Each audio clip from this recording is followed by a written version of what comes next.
Ketika pabrikan Jepang membombardir kejuaraan World Grand Prix pada awal era 60-an, cuma dalam kurun waktu 3 tahun, Honda, Suzuki, dan Yamaha yang waktu itu masih berstatus sebagai pabrikan antah berantah, secara mengejutkan mampu menaklukkan balapan motor nomor 1 di dunia, khususnya di kelas 50, 125, dan 250 cc.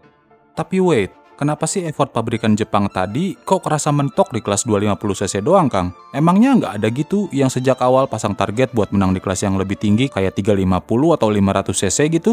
Well, bicara soal menang, semua pabrikan tentunya pengen menang di kelas yang lebih tinggi. Itu juga alasannya Yamaha lebih duluin kelas 250 cc dibanding kelas 125 sewaktu mereka tertekan secara finansial. Suzuki sama Honda ya 11-12 juga sama Yamaha. Yang jadi masalah, kalau kita ngomongin kelas GP 350 sama GP 500, artinya kita juga nggak bisa bahas kelas ini tanpa sedikit nyerempet ke pabrikan legend yang mendominasi dunia balap level internasional, MV Agusta.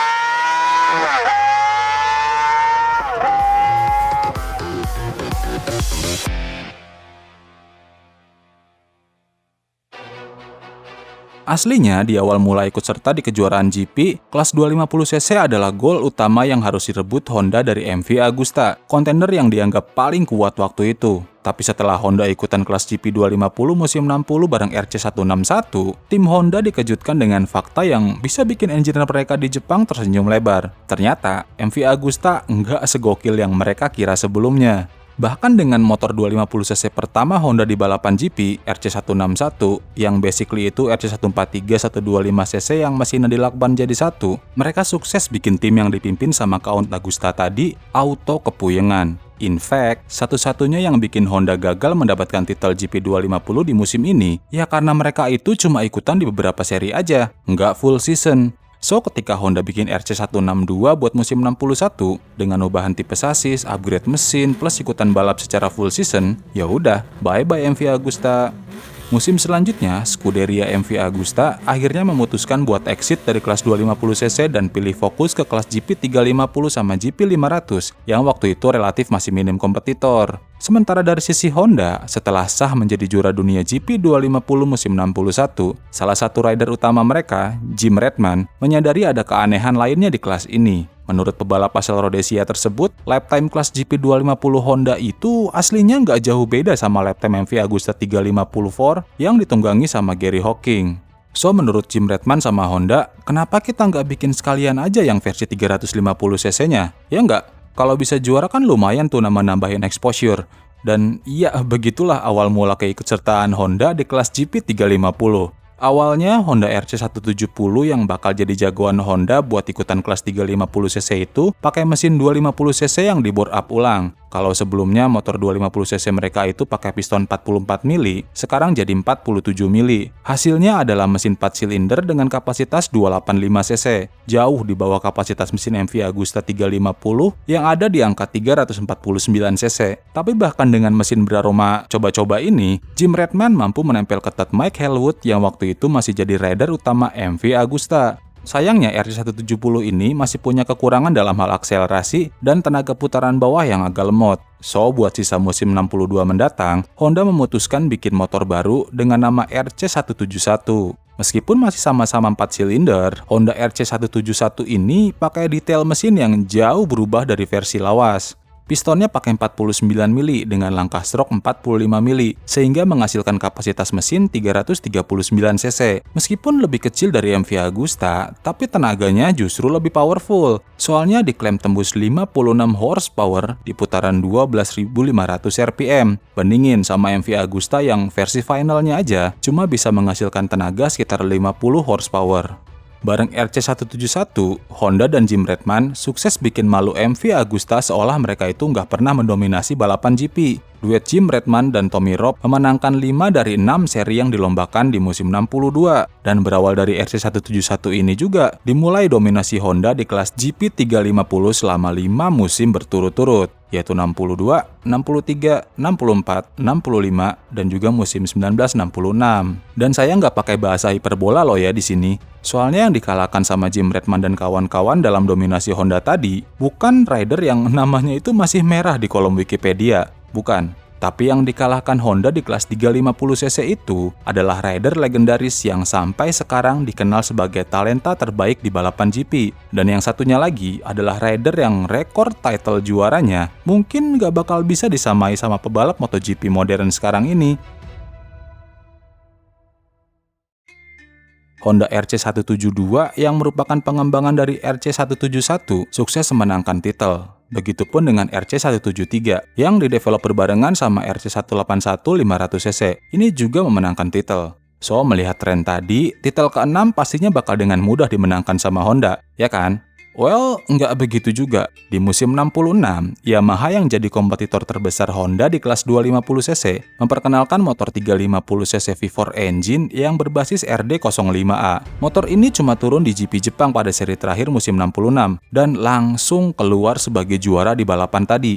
Rumor menyebutkan, di musim 67, Yamaha juga bakal bikin motor 350cc 2-tak V4 buat menjegal dominasi Honda. Belum lagi ditambah dengan ancaman dari motor baru MV Agusta yang mesinnya itu 3 silinder. Sementara dari kubu blok timur, Jawa juga dirumorkan bakal ikutan kelas GP 350 pakai motor baru dengan mesin 2-tak. Dan mesin ini nggak sembarangan, karena konfigurasinya itu V4 kayak punya Yamaha. So, potensi powernya juga jelas nggak bakal bisa disamai sama motor 4 silinder 4-tak dari Honda. Kalau kalian penasaran, motor komunis Jawa yang bukan berasal dari era Bung Karno ini, maksudnya bukan berasal dari Indonesia ini, bakal kita kupas tuntas juga di edisi Crazy 60 selanjutnya. So, biar nggak ketinggalan video terbaru di sini, jangan lupa buat subscribe ya. Intinya, kalau Honda mau menang lagi, mereka ya harus bikin inovasi baru di kelas GP 350. Tapi masalahnya, motor kayak apa yang harus mereka bikin?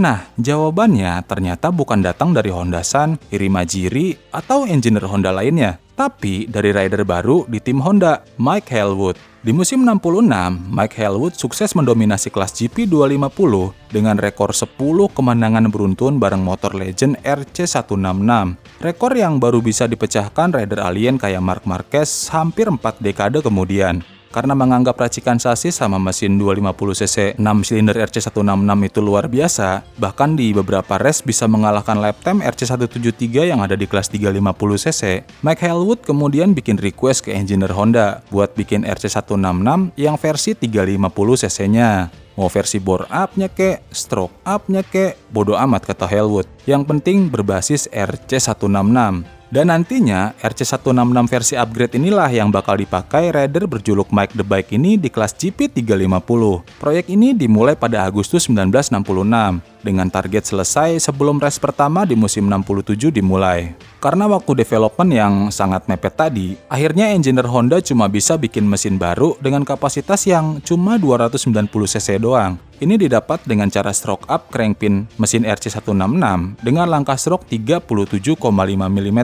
Pinnya beda sekitar 3 mm dibanding racikan bandul di RC166. Motor ini kemudian dinamai Honda RC174. Komposisi stroke up RC166 tadi tentunya bikin maksimum output power RC174 bakal nggak beda jauh dari versi 250cc-nya. Karena selain kapasitas mesinnya nggak beda jauh, otomatis nggak ada perubahan juga dari sisi piston ataupun valve area di mesin baru ini. Bahkan Honda itu pakai diameter clap-in yang lebih kecil loh, yaitu 17 mili, dimana punya RC166 itu pakai 17,5 mili. Sisanya ya sama aja, mulai dari clap exhaust, derajat noken as, karburator, gearbox itu sama aja kayak versi 250cc-nya.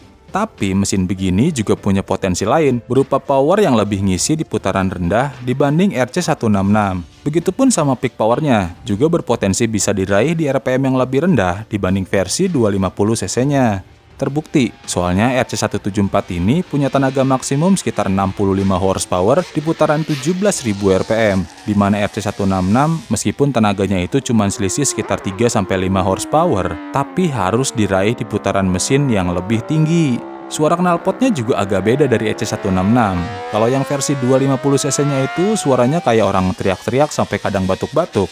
RC174 ini lebih terdengar smooth, lebih torsi sentris, dan nggak tahu kenapa justru lebih enak aja didengar.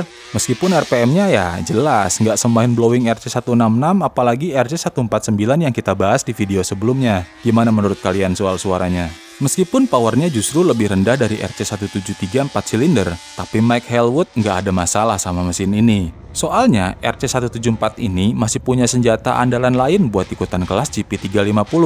Nggak cuma mesinnya aja yang berbasis dari RC166, which is dipenuhi sama material ajaib super enteng kayak magnesium alloy, titanium, sama teknologi nickel base super alloy yang biasanya dipakai buat program Space Shuttle. Honda RC174 ini juga pakai konfigurasi sasis, suspensi, sama kaki yang mirip sama yang dipakai di kelas 250cc. Bedanya, beberapa part itu harus diperkuat, kayak pengereman yang ukuran tromolnya digedein, terus sasis yang dapat penguatan di bagian mounting, sama beberapa detail minor lainnya juga mendapat perbedaan. Hasilnya, penguatan ini bikin berat RC174 jadi lebih berat sekitar 4 kg dibanding RC166.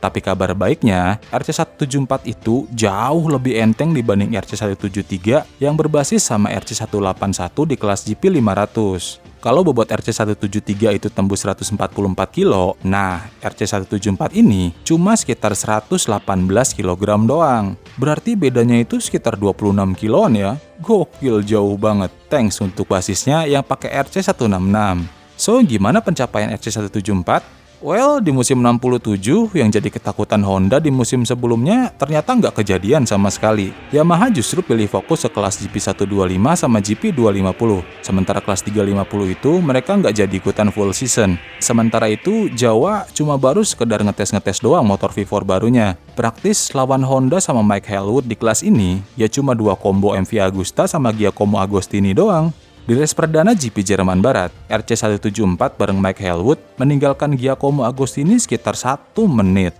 Di race kedua, meskipun ada problem mekanikal di RC174, Mike Halewood justru sukses memecahkan rekor speed di kelas 500cc di Isle of Man TT. Ingat, ini dilakukan sama motor yang kapasitasnya nggak sampai 300cc ya. Dan Giacomo Agostini yang unggul duluan akhirnya ketinggalan 48 detik. Race ketiga di Assen, Agostini kalah 40 detik dari Halewood. Race keempat di Jerman Timur, Agostini yang berada di posisi kedua hampir di overlap sama RC174. Dan akhirnya, di Cekoslovakia, saking kepengennya kejar Halewood sama RC174, Giacomo Agostini gagal finish karena problem di motor MV Agustanya. Torehan 5 kali kemenangan beruntun ini sudah cukup bikin Honda sama Mike Halewood keluar sebagai juara dunia rider dan konstruktor GP350 di musim 67. Saking dominannya itu RC174, Mike Halewood bahkan lebih menyukai riding motor ini dibanding versi 250cc-nya. Karena menurut Doi, ini saya quote omongan langsung dari orangnya ya, Halewood bahkan bisa menang pakai RC174 meskipun satu tangannya itu diikat di belakang punggung.